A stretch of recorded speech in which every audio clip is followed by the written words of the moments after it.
احتجاج کر رہے ہیں اور پورا زور لگایا جاتا ہے کہ وہ احتجاج کسی طرح میڈیا پہ کور بھی نہ ہو. کوئی احتجاج کرتا ہے تو ظاہر ہے آپ کو پتہ ہے یا اس پہ دہشت گردی کا پرچہ کر دیتے ہیں یا اس پہ ٹیئر گیس کر دیتے ہیں یا لاٹھی چارج کر دیتے ہیں یا کسی غریب کو ویسے ہی راوی کے پل سے اٹھا کے نیچے پھینک دیتے ہیں اور وہ شہید ہو جاتا ہے. تو یہ جو فاشسٹ حکومت ہے اس کی کارکردگی یہ آپ کے سامنے ہے کہ معیشت صفر, توانائی صفر اور پلاننگ صفر. اس وقت آپ کی معیشت بری طرح ڈوب رہی ہے, آپ کے پاس کوئی سمت نہیں ہے. سنا ہے وزیر خزانہ بھی ایک نیا لانے لگے ہیں, منی لانڈرنگ کے قوانین چینج کر دیے ہیں, عالمی ادارے اس سے نہ لائیں. آپ اندازہ کریں کہ آئی ایم ایف کہہ رہا ہے, جس کا مطلب آئی ایم ایف کہہ رہا ہے کہ یہ جو کرپشن کے اور منی لانڈرنگ کے قوانین آپ نے کیے ہیں, یہ کیا ہے. فیٹ ایف کے قوانین کی مطابقت کے ساتھ مطابقت رکھنے کے لیے ہم نے منی لانڈرنگ کے قوانین میں جو ترامیم کی انہوں نے وہ بھی ریورس کر دی. میں اس پہ مزید بات نہیں کرنا چاہتا کہ ہمارا فیٹ ایف میں کوئی کیس خراب ہوئے, لیکن یہ بھی کوئی انہوں نے کوئی اچھی حرکت نہیں کی.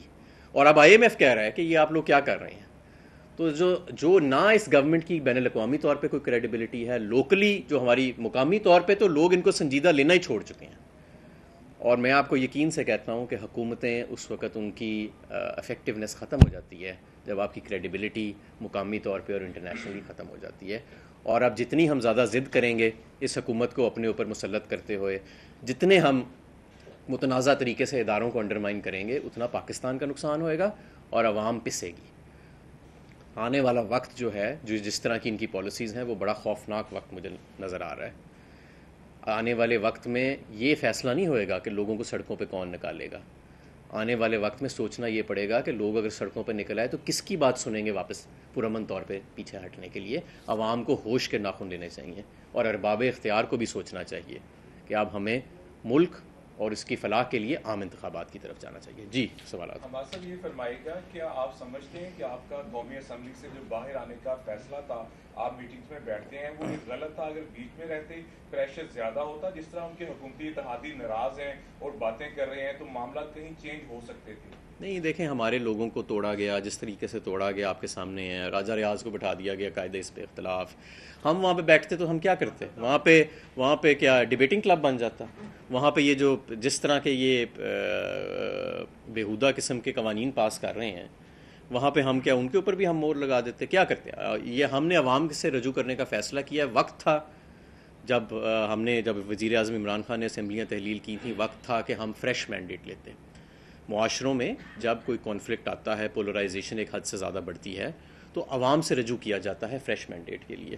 اور جب مسائل ایک حد سے زیادہ بڑھ جائیں, اور یہ کانفلکٹ ریزولوشن کا ایک طریقہ ہوتا ہے. ہمارے ملک میں البتہ یہ کہا گیا کہ نہیں, ایک غیر منتخب اور ایک ایسی حکومت جس کے صرف 85 ووٹ ہیں 350 کی پارلیمنٹ میں, اس کو ہم پہ مسلط کیا.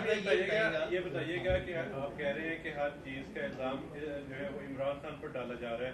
جب آپ کی حکومت تھی, آپ بھی نون لیگ پر یہ سارے الزامات لگا رہے تھے کہ تمام تر جو ناکامیاں ہیں وہ نون لیگ کی وجہ سے ہو رہی ہیں. تو کیا یہ اس وقت بات سمجھتے ہیں کہ ایک دوسرے پر الزام لگانے سے دیکھیں, بات یہ ڈیٹا سامنے رکھیں نا. آئی ایم ایف کی آخری رپورٹ اٹھا لیں آپ جو معیشت کے اوپر تھی, اس میں کیا یہ ایسے کرائسس کا ذکر تھا کہ ایسا ملک کے اندر کرائسس ہے؟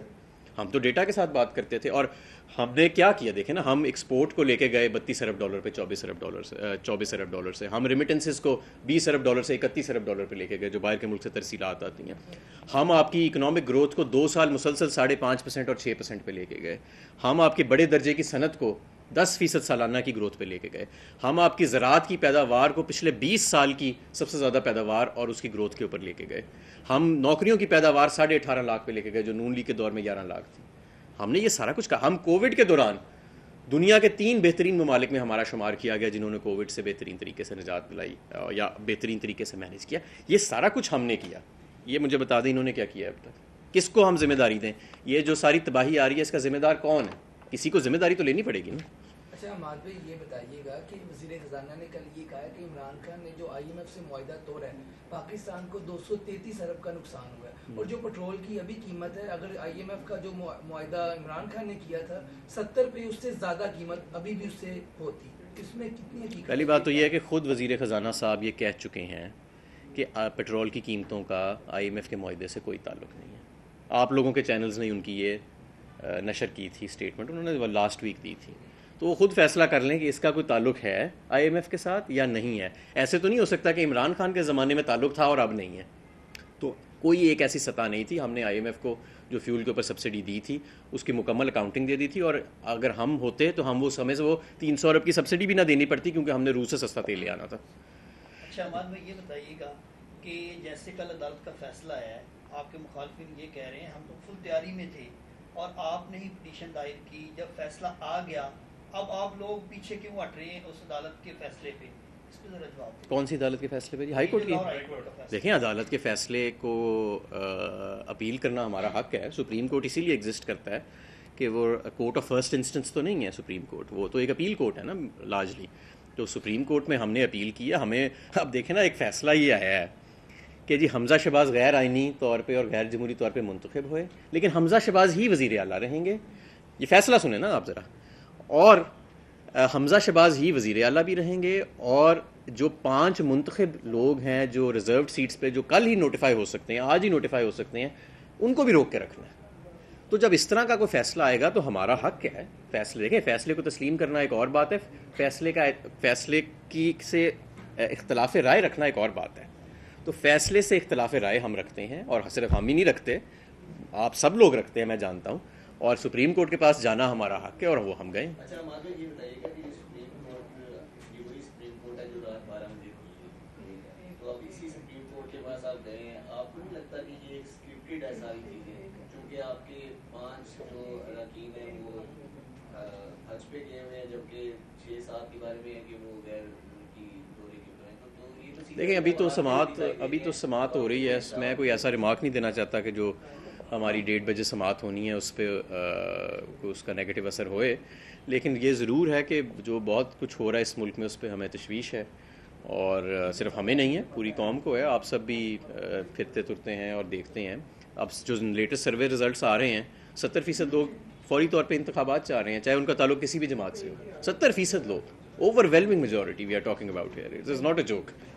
تو میرا تو خیال ہے کہ اس وقت واحد راستہ پاکستان کے پاس یہی ہے کہ ہم عام انتخابات کی طرف جائیں. یہی آئینی راستہ ہے, یہی جمہوری راستہ ہے, اور یہی ہماری سالمیت کا راستہ ہے. بہت شکریہ جی. چائے لگی ہوئی ہے جی, چائے پی کے جانی ہے. سبسکرائب کریں اور بیل دبائیں تاکہ کوئی خبر رہ نہ جائے.